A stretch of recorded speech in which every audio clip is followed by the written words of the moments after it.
Bonjour à toutes et à tous, merci de vous être connectés à notre webinaire Talent BGE, dynamiser les territoires et répondre aux défis ruraux.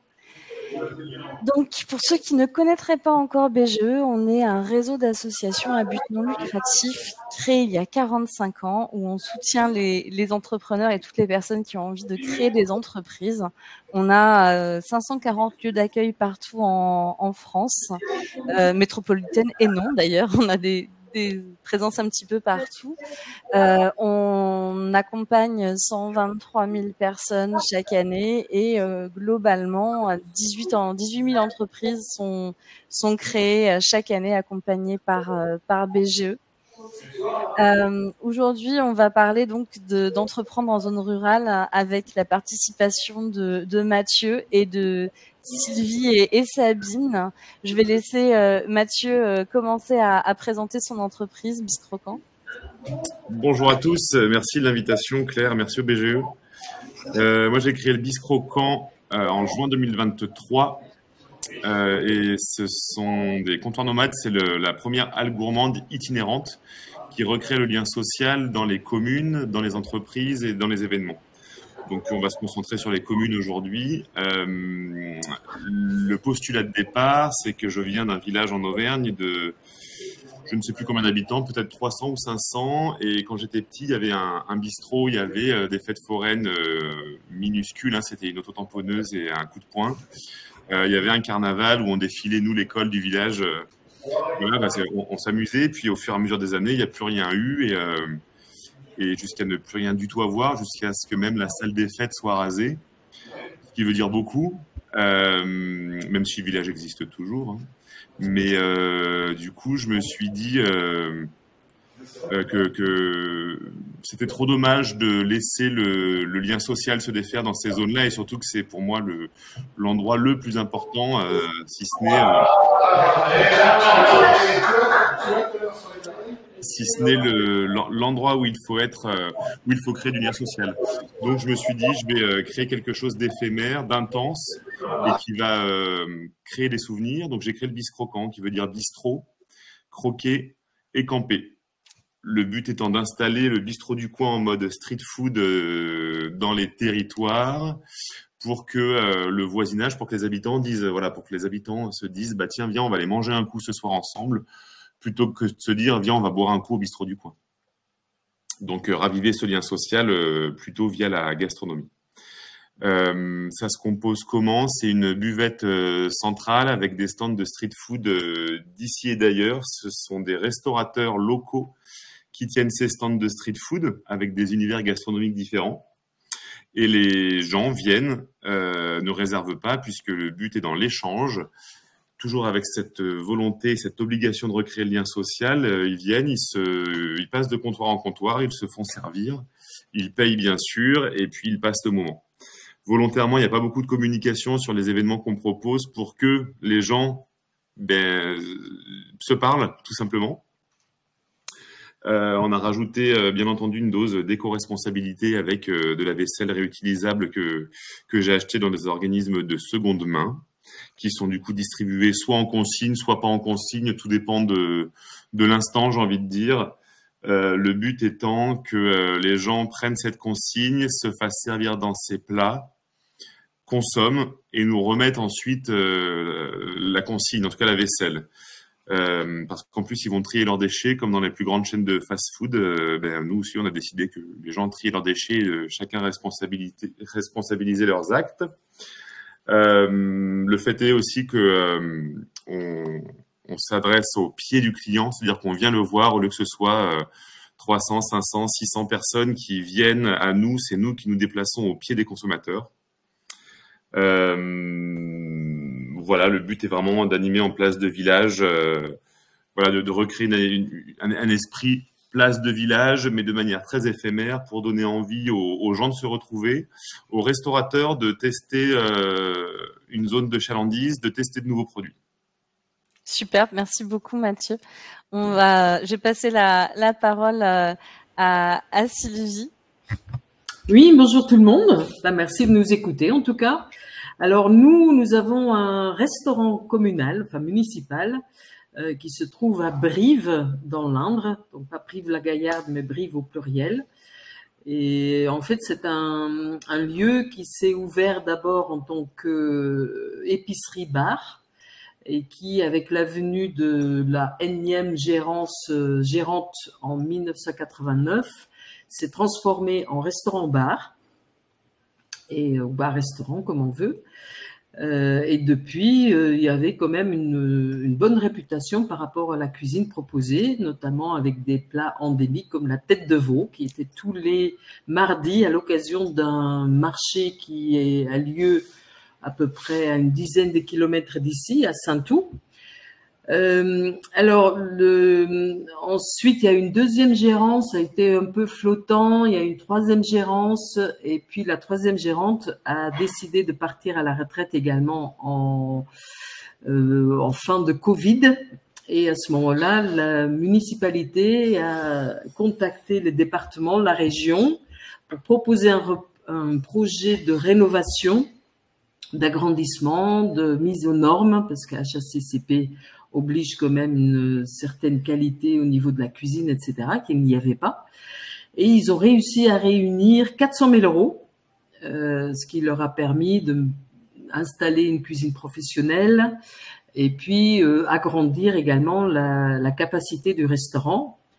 Et puis, pour trouver des nouvelles gérances, la municipalité a pensé à faire appel à une plateforme qui s'appelle SOS Village.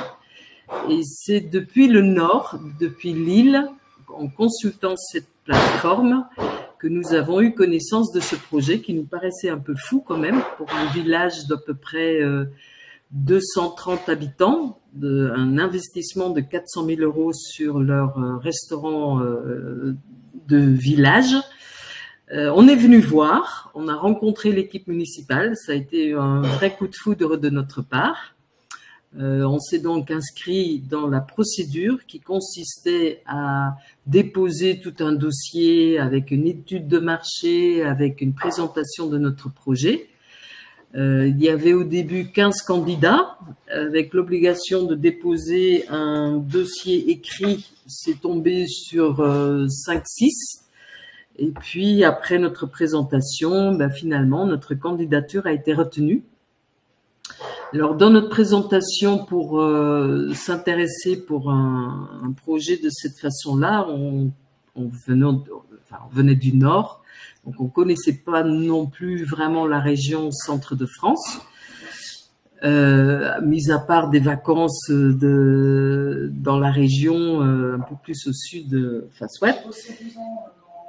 Et puis, donc, on a étudié un petit peu ce qui se passait autour. On s'est rendu compte qu'il y avait pas mal de projets qui avaient débuté avec des Parisiens qui s'étaient installés dans la région avec des belles idées, des jeunes qui avaient repris un golf qui était en déperdition, qui venait de Orléans, qui au bout de 2 ans avait quand même une très belle réalisation au niveau de chiffre d'affaires.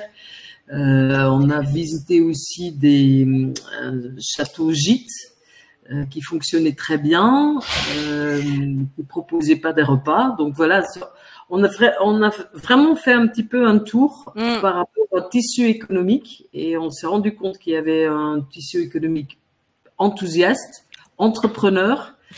Et puis on reviendra dans le détail juste après. Je te coupe rapidement juste pour pouvoir reparler et recentrer sur le principe qu'en effet, comme tu le disais, suite au Covid, on a eu pas mal de personnes qui ont eu envie de s'installer dans les campagnes et pour tout plein de jolies raisons. Mais la ruralité, les campagnes en France, c'est aussi s'éloigner des grands bassins de consommation. Il y a des endroits d'attractivité qui vont vraiment être différents selon les zones et il y a des endroits qui vont aussi peut-être être où c'est plus difficile de créer une entreprise.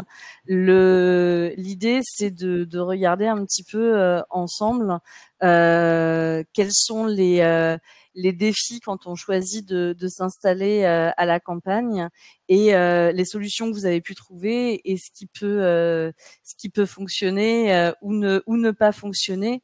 On avait préparé chez BGE aussi un article que je vous mets en lien dans le chat sur le fait d'entreprendre en zone rurale, un petit peu les choses à savoir avant. Et là, je vais vous poser un petit peu les questions à tous les deux sur ce qui vous a vraiment motivé à aller vous installer en zone rurale. Sylvie, vas-y. Justement, c'était ce projet.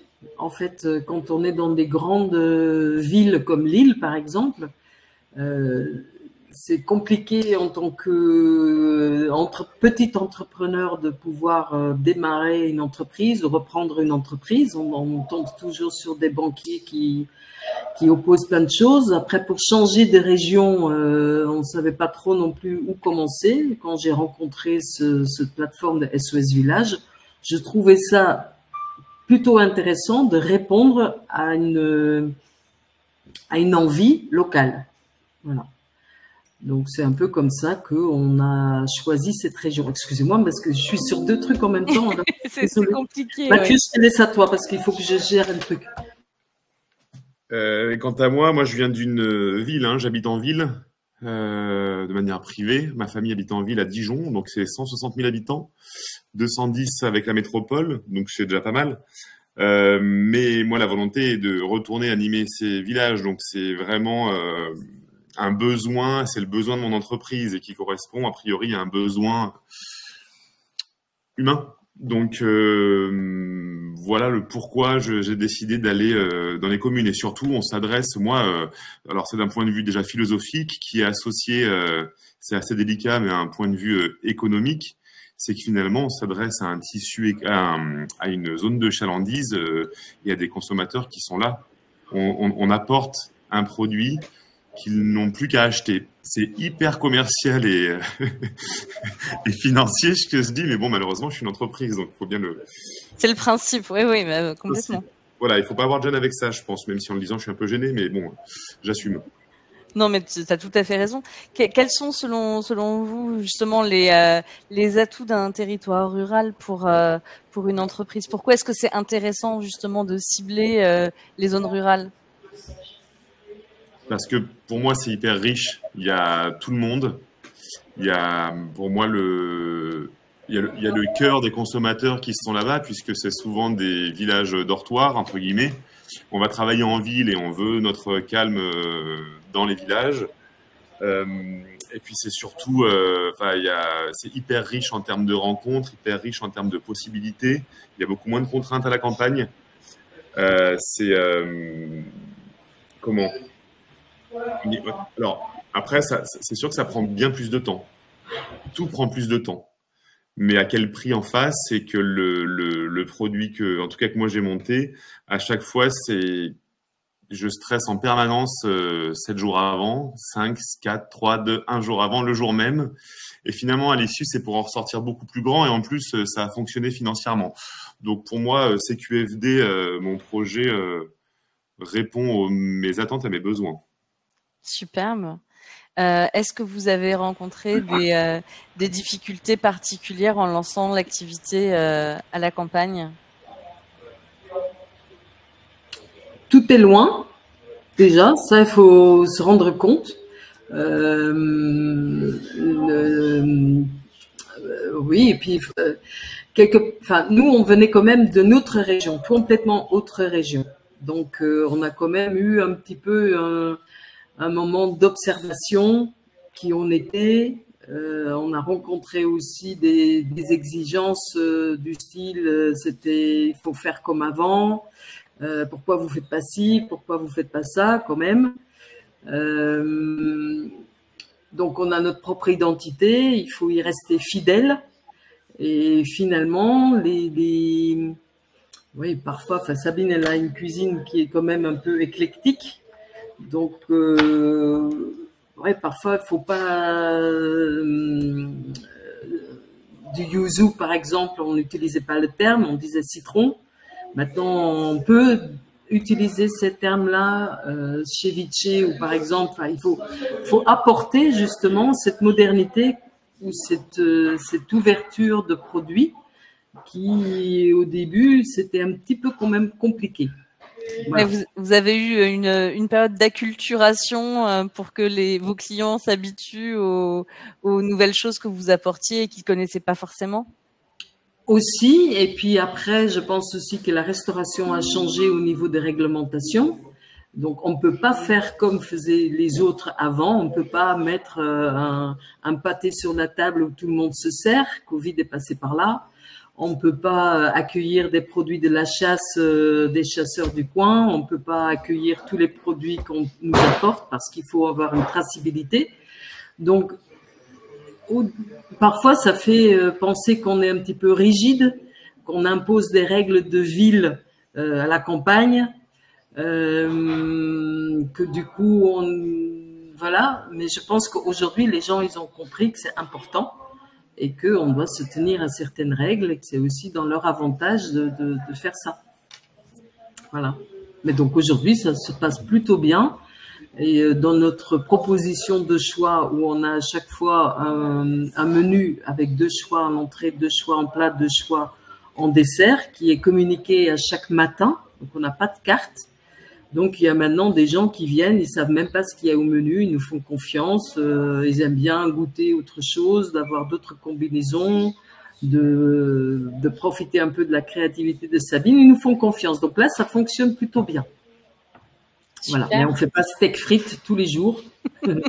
Voilà, ça. Et toi, Mathieu, est-ce qu'il a fallu que tu adaptes particulièrement ton offre par rapport aux zones dans lesquelles le Biscroquant allait se déplacer ou pas du tout? Alors pour le coup, non. Même si je pense que si on avait monté quelque chose de fixe, ça aurait été le même cas que Sylvie. Mais pour le coup, nous, on vient avec un point d'interrogation, puisque c'est une halle gourmande itinérante.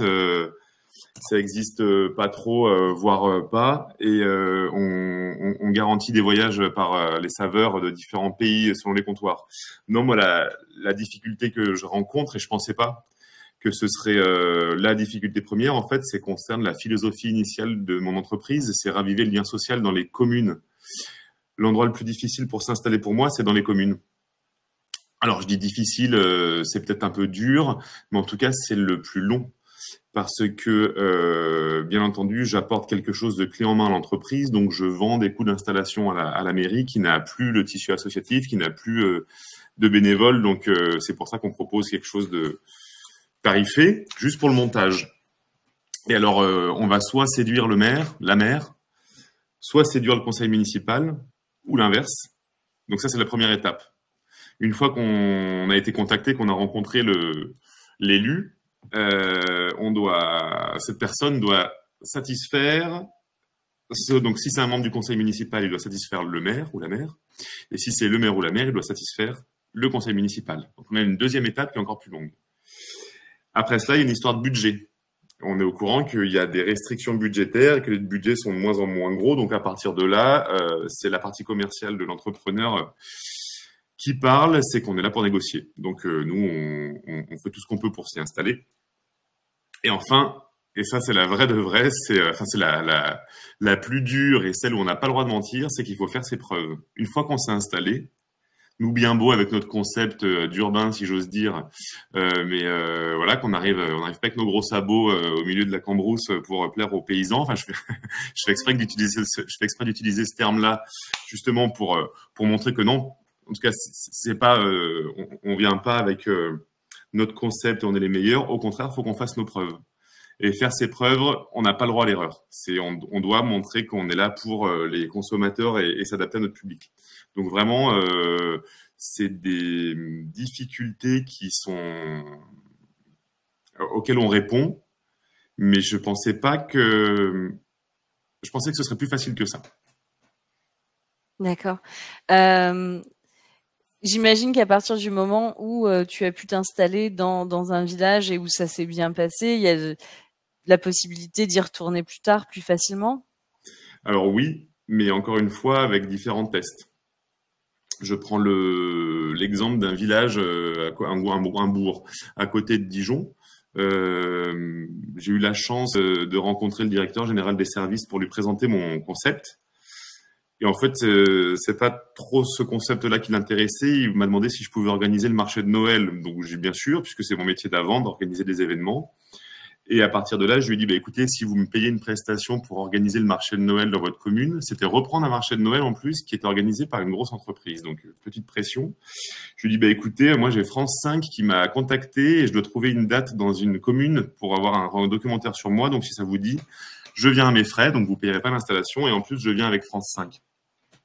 Et donc, il m'a regardé avec des grands yeux de type, bah oui, t'as raison. On va voir ce que tu donnes. Et en fait, il s'est avéré que ça a été le cas. On a eu un reportage à la télé et après on a organisé le marché de Noël et donc la confiance s'est instaurée à partir de ce moment-là. C'est pas la télé qui a fait instaurer la confiance, c'est le fait qu'on a montré qu'on bossait et a priori bien.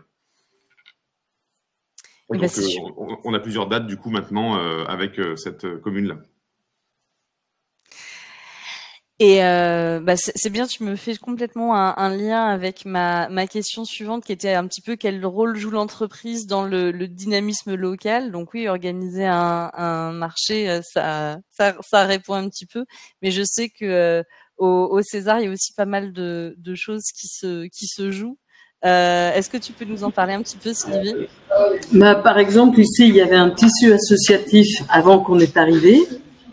Après, ça s'est un petit peu endormi. Alors, il existe encore sur les papiers, mais il organise plus des activités. Et on s'est vraiment rendu compte que le village est très étendu. Il y a beaucoup de grands espaces avec des céréaliers. Donc, les maisons, les bourgs sont très éloignés les uns et des autres. Des gens qui y vivent, comme disait Mathieu, c'est plutôt des endroits dortoirs. Des enfants qui ne se rencontrent pas. Et en fait, vu qu'on venait dans le Nord où la fête du Saint-Nicolas est quand même très important, on était un petit peu frustrés la première année qu'il n'y avait rien à ce moment-là. Donc aujourd'hui, on a décidé, on organise un goûter pour tous les enfants du village, voilà, qu'on leur offre tout simplement pour qu'ils puissent au moins se rencontrer. Et ce qu'on commence à constater un petit peu, c'est que justement les jeunes couples qui ont des enfants dans le village, qui ne pensent pas forcément de venir boire un coup, commencent quand même à se déplacer, à s'intéresser de ce qui se passe dans notre restaurant. Après, une fois par mois, on organise ce qu'on appelle soirée marmite, où voilà, ce sont des plats mijotés, un plat mijoté qu'on choisit avec mise en bouche, le plat, la marmite qui est posée à table, dont le service est fait par les convives qui se réunissent autour de la même table. Donc, ils peuvent être 2, ils peuvent être 10, ils peuvent être 8, ça dépend. Et puis, avec un dessert sur un prix unique. Et on commence à constater que plusieurs tables, en fait, se réunissent et qu'ils se connaissent entre eux, qu'ils se déplacent pour discuter, pour demander des nouvelles. Et voilà, c'est plutôt agréable. On commence à voir qu'il y a des gens qui commencent à se dire, tiens, toi aussi, tu habites dans ce village, tiens, ta fille aussi fait de la danse, ça va, peut-être pas dans le même village, mais du coup, il y a quand même un échange qui s'installe. Et aujourd'hui, oui, enfin, le goûter, donc ça fait 2 fois qu'on a installé, qu'on a organisé avec un petit film, après avec un goûter, avec une table plein de bonbons, enfin, des sucreries, etc. Et on commence à voir maintenant que, parce que après pour nous, on peut faire des jeux, mais il y a un énorme écart entre les âges. Et là, ces dernières, ça s'est fini dans un espèce de boom où tout le monde a commencé à danser. Et donc, les enfants, ils ont même maintenant proposé que pour la prochaine fois, ils feraient une liste de chansons sur lesquelles ils peuvent faire une boum de Saint-Nicolas chez nous. Donc maintenant, ça ne peut plus être le goûter, ça va être goûter boum. Voilà. Et donc, c'est plutôt sympa. Et en effet, il commence quand même à avoir une dynamique quand même. Voilà. Des anciens qui rencontrent des nouveaux installés et qui se rendent compte qu'ils ont des enfants qui ont les mêmes envies et les mêmes jeux. Maintenant, c'est pas encore à ce point-là où ils jouent dans la rue et puis ils se rencontrent et ils se partagent le goûter, ils s'organisent à se rencontrer. Mais bon, ça n'a fait que 2 ans et demi qu'on est là. Hein. Voilà, que ce lieu est réouvert.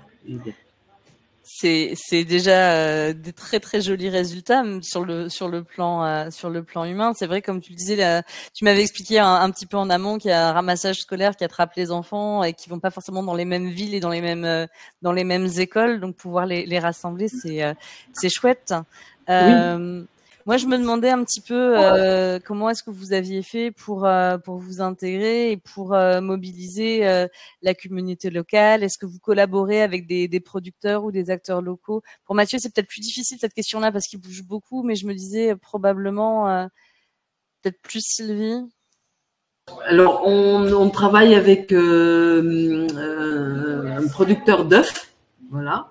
Il y a un céréalier dans le village qui va jusqu'à produire de la farine, donc on lui prend de la farine également. Après, au niveau de viande, poisson, légumes, etc. Légumes, ça arrive qu'on puisse aller au marché. C'est pas toujours facile d'avoir une facturation, ça. Et puis, s'il n'y a pas de facturation, on récupère pas la TVA. Et puis, c'est pas considéré comme des frais qui viennent en diminution de chiffre d'affaires, mais qui vient en diminution de votre capital d'entreprise. Voilà. Donc ça, il faut faire attention. Après, tant qu'on peut, oui. Mais on travaille, par exemple, avec des distributeurs qui, eux, négocient les prix et les quantités avec les producteurs locaux. Et ça, on essaye de respecter. Mais on a besoin quand même, en tant que restaurateur, d'avoir une traçabilité, d'avoir une facturation et d'avoir aussi une régularité et une quantité d'approvisionnement. Et voilà. Donc, on fait ce qu'on peut, mais c'est pas toujours facile. Avant qu'on ait installé, on avait contacté pas mal de producteurs locaux pour avoir leur mercurial, donc pour avoir un petit peu d'idée de prix, ce qui nous a jamais été communiqué. Maintenant qu'on commence à être un peu connu dans la région, c'est l'inverse qui se passe. C'est des producteurs qui viennent nous voir pour nous proposer leurs produits.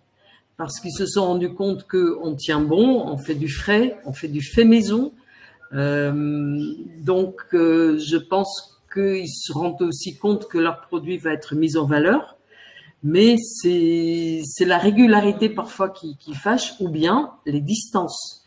Parce qu'un producteur qui se retrouve à 30 km de chez nous, 30 km, c'est 60 km, c'est 60 minutes. Parce que si 1 km c'est 1 minute, t'as beau à rouler, voilà, c'est comme ça.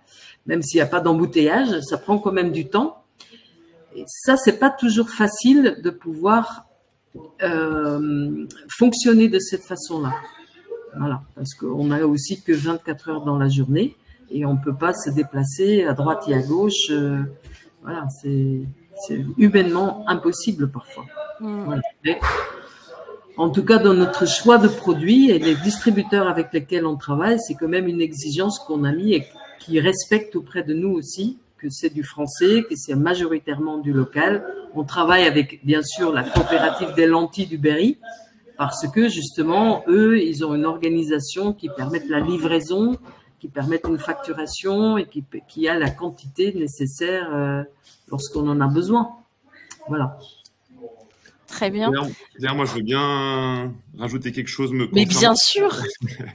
Je viens avec un village vide au départ. C'est-à-dire que j'ai des restaurateurs partenaires, sous condition, mais l'erreur serait de ne venir qu'avec mes restaurateurs partenaires et donc l'ensemble l'ensemble des acteurs et ne pas s'adresser au local. Et non, j'ai voulu dès le départ, et je me suis bien mis un filet à la patte, mais c'est obligatoire, j'ai voulu dès le départ, moi, me proposer, en tout cas proposer les services du Biscroquant aux restaurateurs, aux professionnels de la gastronomie, aux associations, là où on s'installe. Et pour le coup, c'est encore une difficulté puisqu'il faut après trouver les personnes motivées qui répondent aux conditions financières parce qu'il faut pas se leurrer. Hein. Vous noterez que j'en parle beaucoup, mais c'est quand même la vie d'une entreprise. C'est super important. Voilà, j'ai cette obligation de m'adresser au tissu local, sinon ça passe pas. Quels sont les leviers pour pérenniser et développer une activité en zone rurale? Est-ce que vous avez des conseils particuliers à donner à ceux qui ciblent ce genre d'endroit pour s'implanter? Vas-y. Moi. Comme je disais un peu au début, il faut venir avec une offre dans laquelle on est honnête. Il faut respecter ce qu'on peut faire. Il ne faut pas mettre trop de services sur les bras parce qu'il y a beaucoup de demandes. Est-ce que tu peux faire un dépôt de pain? Est-ce que tu peux faire voilà, pour récupérer les paquets d'Amazon, etc. Mais on ne peut pas tout faire. Ça, c'est évident. On ne peut pas être disponible 24 heures sur 24. Et en plus, le pain et les paquets, c'est forcément quand les gens, ils ont une heure le midi. Mais à ce moment-là, on est restaurateur. Donc, on ne peut pas se multiplier au niveau de services. Maintenant, je pense qu'à partir du moment où on a acquis... Désolée, hein, mais il y a encore des clients et ils sont bruyants, j'y peux rien. Tant qu'ils s'amusent. Hein. Oui. Quoi dire? Maintenant que ça fait presque 3 ans qu'on est là, qu'on se fait respecter par rapport aux offres qu'on fait, les gens voient qu'on est sérieux, on ouvre à chaque fois, on ouvre 6 jours sur 7, on n'a jamais fermé parce qu'on n'avait pas envie de travailler, ou enfin soit, on respecte nos horaires qui sont annoncés. On nous voit travailler. Je pense que dans les campagnes, il est très important que les gens voient que vous mettez tout ce qui est dans votre possibilité pour que ça marche. Ils sont très friands de ça, voilà, de l'effort que vous mettez, de la propriété du lieu, de l'accueil, de la décoration, enfin tout ça. Maintenant, au bout de 3 ans, enfin maintenant, ce que on cible de plus en plus, c'est justement... Excusez-moi. Hein. Il y a quelqu'un qui m'entend encore? Oui. Oui.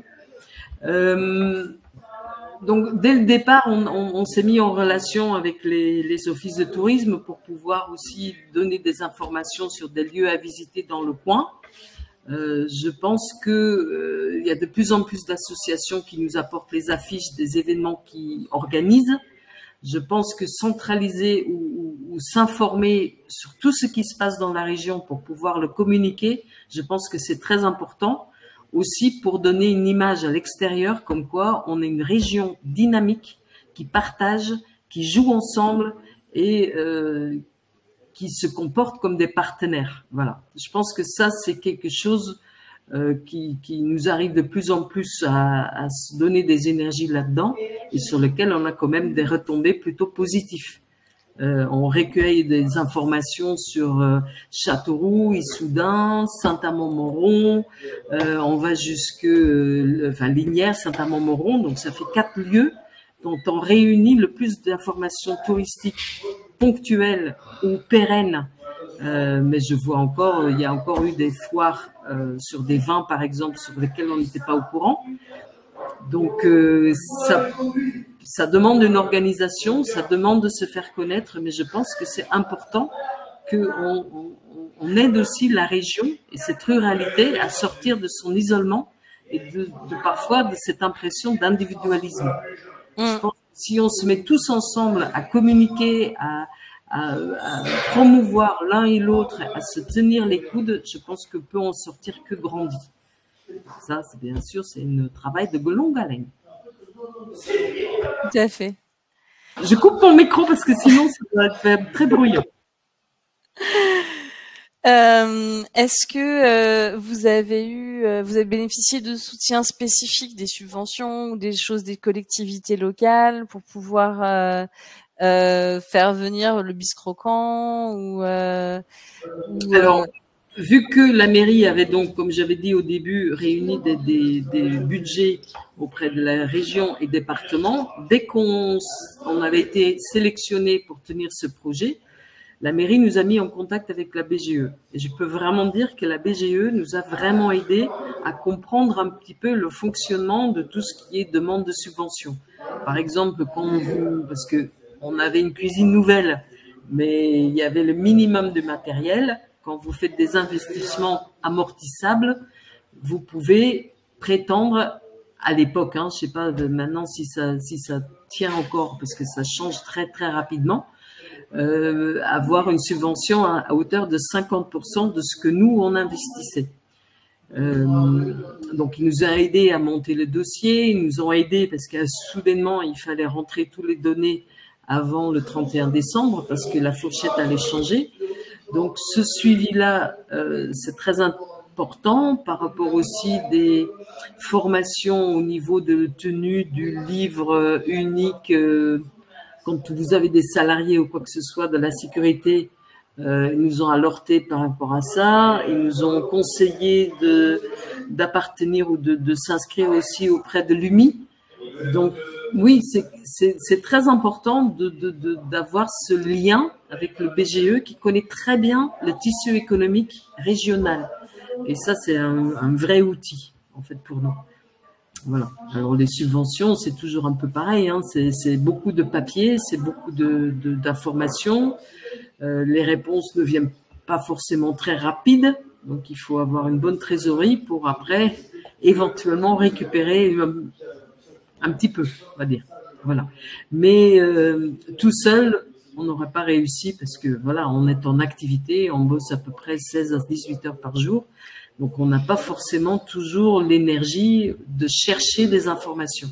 Donc, quand on a des idées ou des pistes de développement, on trouve vraiment auprès de la BGE un interlocuteur avec qui on peut en parler, qui peut nous dire oui, ça peut marcher, ou tiens, va parler avec cette personne-là, elle peut vous renseigner ou mettre en contact avec des gens.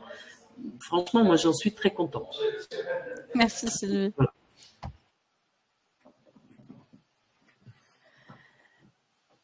Mathieu, est-ce que tu as des conseils particuliers ou tu nous avais parlé de tes restaurateurs partenaires qui peuvent parfois aussi être en recherche d'endroits où s'implanter et qui en profitent avec le Biscroquant pour tester des choses. Oui, mais je vais revenir sur l'aspect subvention. Moi, j'ai bénéficié d'aucune subvention, plus des prêts bancaires, des prêts d'honneur via les organismes qui m'ont été conseillés par BGE, entre autres, qui sont les réseaux initiatives, qui vous permettent d'avoir des prêts donc sur votre pomme. Hein, c'est pas rien, c'est de l'argent qui arrive sur votre compte personnel que vous reversez sur votre compte pro. Donc c'est-à-dire que vous empruntez à titre personnel et ça dans plusieurs organismes. J'ai pas trop à le cacher. Moi, j'ai emprunté au tout départ 12 000 €. Enfin, j'ai eu un prêt d'honneur de 12 000 €. Je peux y aller là-dessus, Claire? Oui, bien sûr. De 12 000 € qui sont 8 500 € de Initiative Côte d'Or. Donc, c'est le réseau initiative qui est dans chacun des départements. De BPI, à hauteur, donc ça fait 3 500 plus 8 500 plus 3 500 € de BPI, donc la région. Ensuite, ça m'a permis de décrocher un prêt bancaire à partir du moment, où Initiative a dit OK sur le projet présenté. C'était une condition sine qua non pour que la banque m'accorde un prêt bancaire, qui est donc un prêt pour ma société pour le coup. Et à partir de là, j'ai fait mes investissements, j'ai fait mes premiers événements et je me suis rendu compte que j'avais pas assez du tout. Donc l'angoisse totale à avoir mes premiers euros à découvert et ce que je n'ai pas encore compris, c'est qu'on peut être à découvert, mais ça viendra. On peut avancer en étant négatif en ayant un projet positif, bien entendu. Et là, j'ai intégré un autre réseau qui m'a permis d'avoir un prêt d'honneur à hauteur de 30 000 €. Donc globalement, je me suis bien endetté personnellement et j'ai plus le choix. Je peux plus faire marche arrière, mais c'est le choix que j'ai fait. Donc ça, et ensuite, oui, comme disait Sylvie, le réseau BGE, c'est une accompagnatrice, des accompagnateurs, qui soient ici du coup ou ailleurs, parce que Claire, on s'est rencontrés et tu as été là pour toute la partie communication aussi. En fait, c'est assez humain et ce suivi humain, pour moi, il est essentiel. Je suis tout seul dans ma société aujourd'hui. C'est hyper dur. J'ai bien sûr des projets d'embauche, sinon je l'aurais jamais fait. Pas pour faire plaisir aux autres, mais parce que il faut que l'entreprise elle se développe et tout seul j'y arriverai jamais. Donc j'ai fait ce choix d'être accompagné par BGE, d'être accompagné par d'autres réseaux. qu'il soit humain ou financier. Et aussi d'être accompagné aujourd'hui, ça m'a permis d'ouvrir mon capital, moi, depuis dans 6 jours max, j'ai signé l'ouverture du capital avec des personnes qui sont dans la France entière, donc toujours qui correspondent à ma philosophie initiale, hein, qui sont dans les 4 coins de la France, dans des villes plus ou moins grandes. Et le but, c'est de ne jamais être seul. Jamais, jamais, jamais, jamais. C'est mon point de vue. C'est très chouette. Est-ce qu'il y a des choses sur lesquelles tu peux nous en dire un petit peu plus sur justement les choix des communes, les choix des restaurateurs, comment ça se passe? Alors les choix des communes, je ne vais pas revenir sur la difficulté, mais il y a combien de communes en France? 36 ou 96 000, oh, je sais plus. Bon, en tout cas, c'est en dizaines de milliers. Aller les démarcher, c'est le parcours du combattant, ne serait-ce qu'autour de Dijon. Donc, mailing, sur pas du harcèlement, mais on peut être proche à des moments. Mais voilà, à la première qui dit oui, et puis bizarrement, c'est comme tout, hein, un jour on vous dit oui, et puis on vous a dit non, ou alors vous n'avez pas de réponse pendant des mois, et un jour on vous dit oui, mais ce oui, il est multiplié par X communes, X entreprises, X événements, et là, il faut savoir répondre. Donc, il faut être préparé.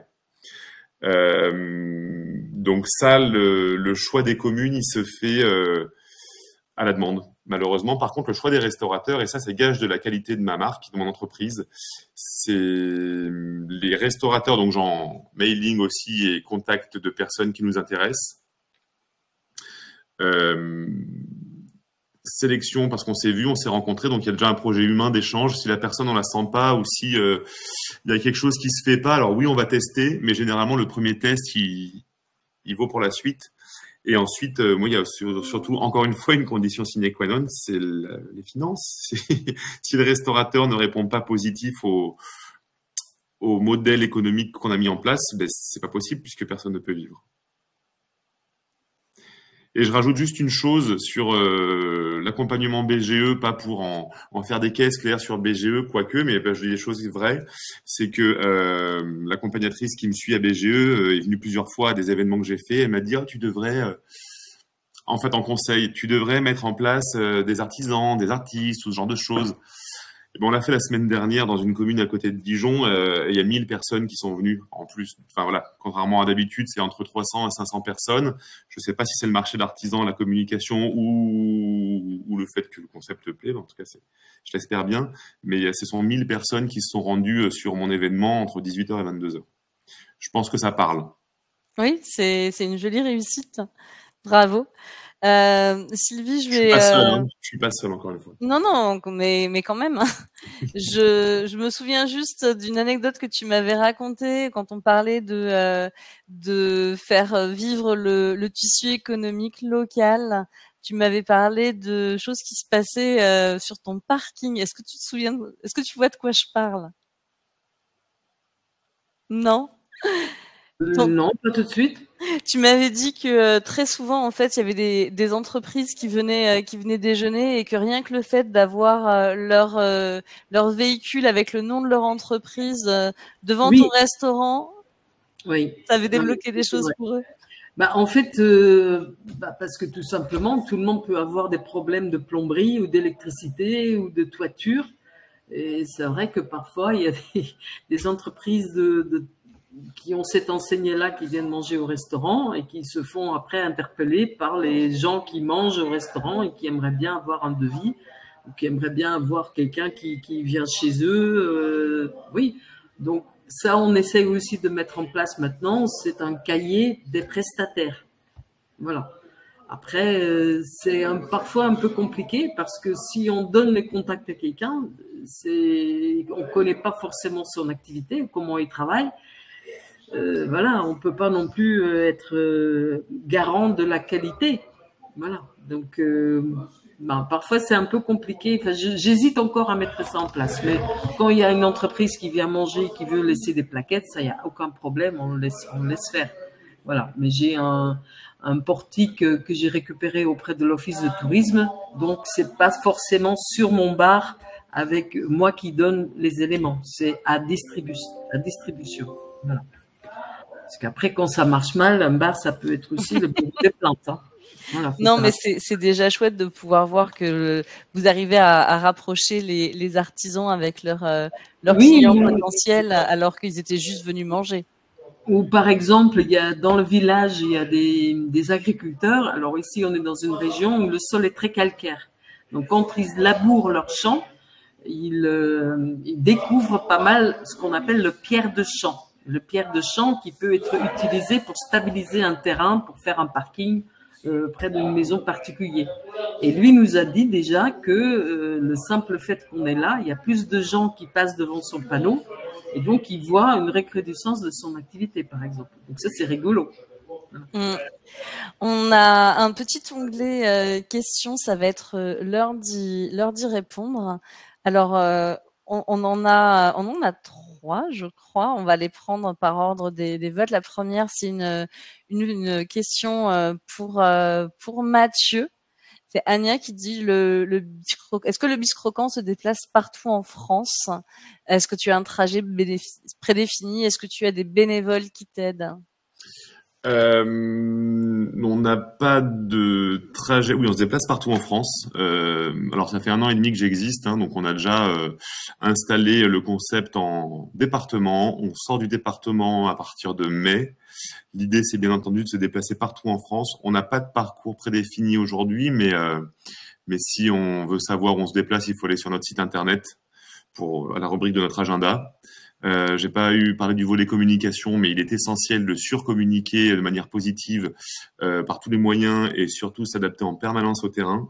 Donc moi, ça va du panneau que je plante sur le rond-point d'entrée du village aux stories sur les réseaux sociaux.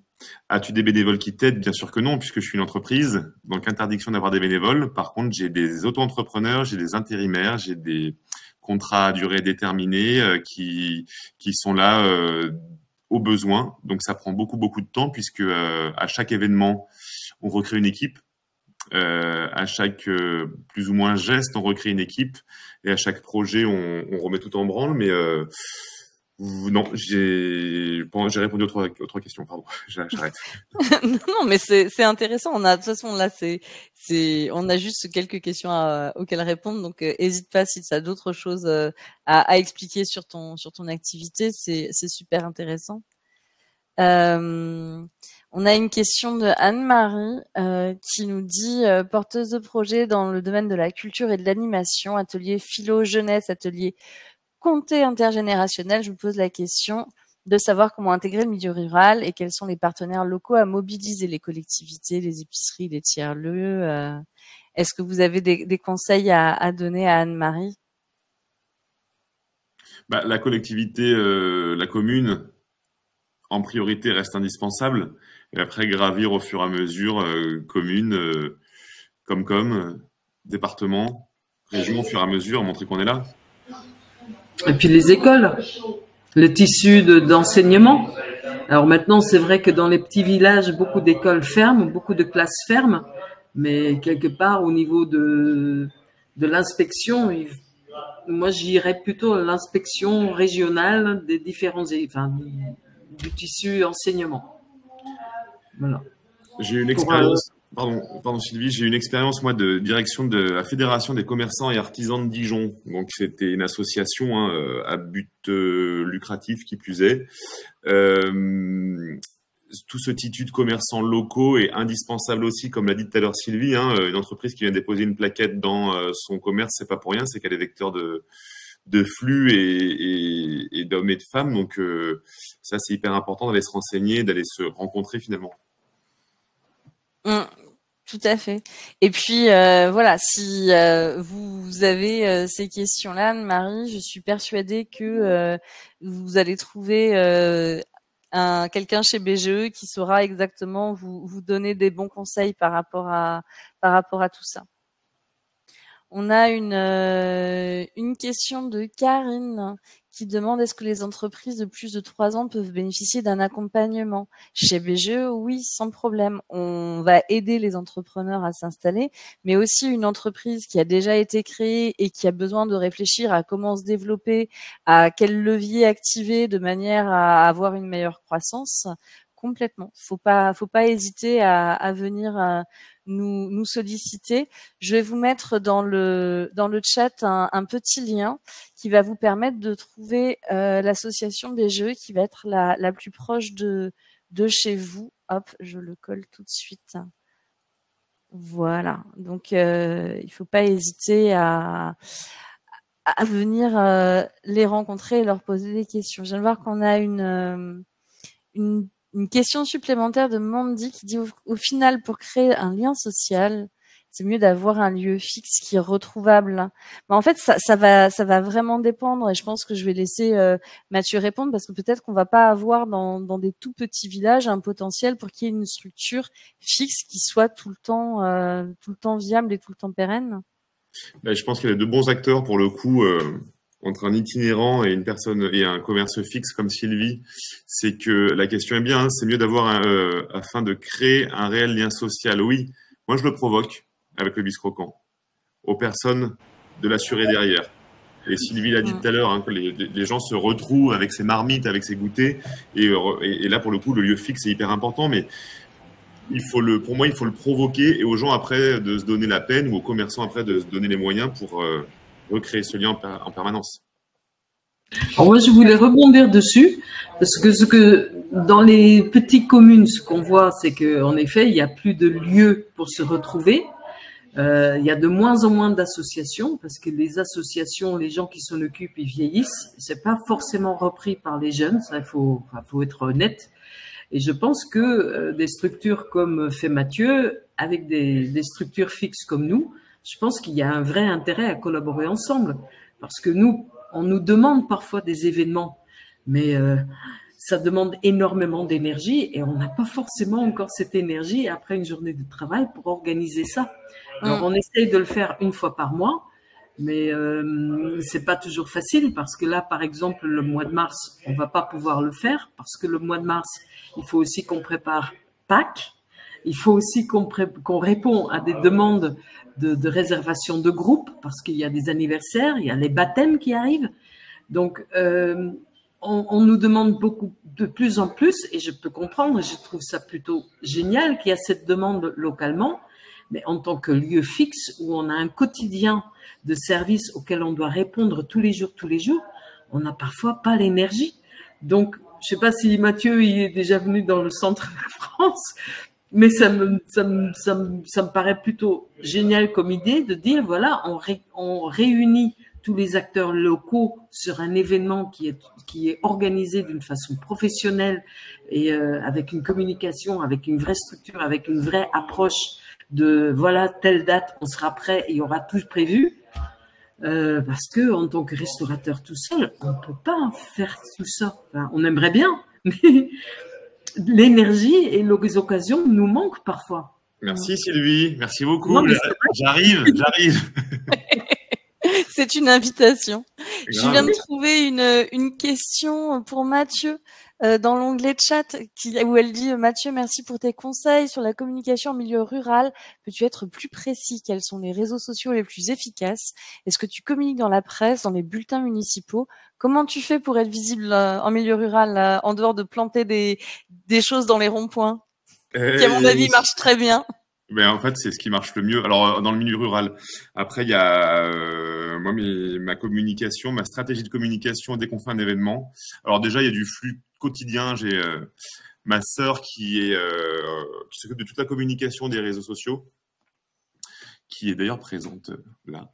Elle s'occupe de toute la com en fait du biscroquant, et on construit comme ça chaque événement. Donc, on a un flux quotidien pour montrer qu'on est là. J'ai eu la chance d'être contacté par le club de foot de Dijon, qui est certes en national, mais qui a été en Ligue 1, et on espère bien qu'il remonte en Ligue 2 et en Ligue 1 ensuite. Il y a le Zénith aussi, ils m'ont appelé pour gérer leur partie food sur chaque événement. Donc ça permet d'avoir un contenu quotidien. Après, dès qu'on fait un événement, au tout début, pour tout vous dire, je voulais faire comme les cirques, prendre mon camion, mettre une enceinte dessus et aller dans tout le village et dire au micro qu'on était là ce soir.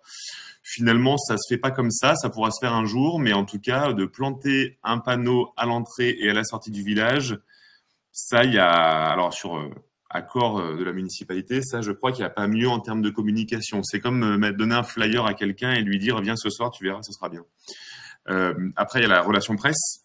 Donc, à chaque fois, j'envoie des communiqués de presse pour tout et rien, en tout cas, pour dire qu'on existe. Et au bout d'un moment, ça paye. C'est mes études qui me le disent, hein, je viens de là. Et après, il y a cette année, on a décidé de dégager un budget communication qui est conséquent. C'est 10% du budget global de l'entreprise pour aller sur divers canaux web. Alors, réseaux sociaux, moi, ma cible, c'est très Facebook et vraiment Instagram maintenant pour l'image. Mon téléphone va sonner, ma sœur va me dire que j'ai des bêtises, je pense. Je suis pas assez précis, mais bon. Pour moi, c'est ça. LinkedIn, allez-y à fond sur LinkedIn. Vous pouvez pas savoir la mine d'or que c'est en termes de visibilité auprès des entreprises. Et les entreprises, c'est ceux qui nous rémunèrent parce qu'ils vont payer des prestations. Et on a des médias à Dijon, un média qui s'appelle J'aime Dijon, un média web qui est plutôt coté, que tout le monde suit. On vient d'intégrer un nouveau média qui s'appelle Le Bonbon de Dijon, qui est dans des grandes villes, dans des grandes métropoles françaises. Donc, on vient d'intégrer un partenariat pour commencer à mettre des jalons sur Dijon, certes, sur un nouveau média, mais on commençait à en mettre en France. Et les influenceurs, influenceuses.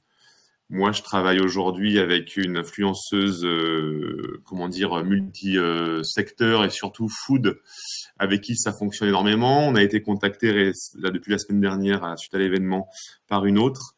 Puis voilà, après, les supports de communication, on essaye de les adapter à la cible commerciale. Typiquement, la radio, on n'a pas pris n'importe laquelle, on a pris Fun Radio, puisqu'elle elle fonctionne très bien dans les ruralités, et que la cible d'âge correspond à notre type de consommateur.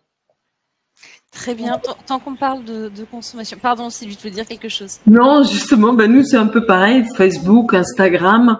Après, quand on y pense et quand on est bien organisé et quand on décide longtemps d'avance, pas une semaine avant, travailler avec des offices de tourisme, c'est pas mal aussi. Parce que en général, ils ont un site web qui est quand même bien organisé et puis qui est consulté par les touristes. Parce que bizarrement, dans le centre de France, il y a quand même pas mal de passages, des Anglais, des néerlandophones, ou même des Français qui partent du nord et qui vont au sud ou inversement, voilà, qui passent tous par le centre et qui consultent quand même les sites des offices de tourisme. Après, quelque chose qui marche bien aussi, ce sont les pharmacies. Parce que les pharmacies, il n'y en a pas beaucoup dans la région. Tout le monde y va parce que de toute façon, il n'y a pas de médecin. Donc, la pharmacie, c'est vraiment un lieu où si on peut mettre des informations, des petits flyers, je pense que pour Mathieu, ça peut être aussi intéressant parce que nous, par exemple, c'est là aussi on récupère parfois des informations, des petites activités, des petits événements qui s'organisent comme ça localement. Très bien, merci Sylvie. Juste pour finir, parler communication avec Mathieu, tu parlais de communiqué de presse et on a Evelyne qui a posé une question qui demande comment est-ce que tu fais? Tu fais des études. Non, je plaisante. Je sais que dans mes études, j'ai beaucoup, ça a été un an où on m'a fait écrire et reprendre des communiqués de presse. J'arrive toujours pas à en faire un correct. Mais en fait, c'est tout bête. C'est Evelyne qui demande. Oui. Evelyne, déjà, il faut te rendre sur Internet, tu tapes communiqué de presse et tu regardes comment c'est construit. Il y a un titre, un chapeau, un sous-titre, un paragraphe, un sous-titre, un paragraphe. Le résumé en 3 mots à la fin, les coordonnées pour appeler et après, il faut l'envoyer en permanence. Et en fait, il faut partir du principe, mais ça, je l'ai appris qu'après mes études. Donc, quand je dis des études, c'était vraiment une plaisanterie parce que j'ai jamais aimé ça. Mais je l'ai appris qu'après, il faut, et j'espère qu'il n'y a pas de journaliste dans l'Assemblée, il faut à tout prix prémâcher le travail du journaliste pour qu'il dise « Ah bah tiens, c'est assez simple, je vais en parler.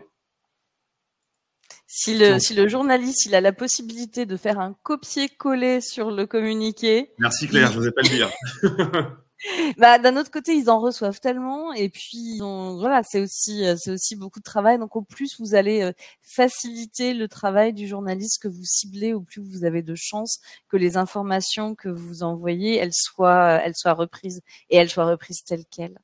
Et pour le coup, pardon, j'essaye de mettre un ton dans mes communiqués de presse pour essayer de sortir de l'ordinaire. Alors ça passe ou ça passe pas, mais de mettre un ton humain dedans, c'est très bien.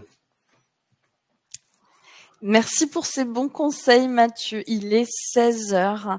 Donc, je vais vous remercier tous les deux sincèrement, Mathieu et Sylvie, d'avoir pris le temps de venir témoigner, de venir donner vos conseils. Merci à toutes celles et ceux qui se sont connectés, qui ont posé des questions, qui ont échangé dans le chat. Le replay de ce webinaire sera disponible sur notre chaîne YouTube très rapidement. N'hésitez pas à vous abonner. Comme ça, vous recevrez la notification quand le replay sera en ligne. Merci encore et bonne journée. Au revoir. Au revoir. Au revoir à tout le monde. Et puis, bonne chance pour vos projets. Merci.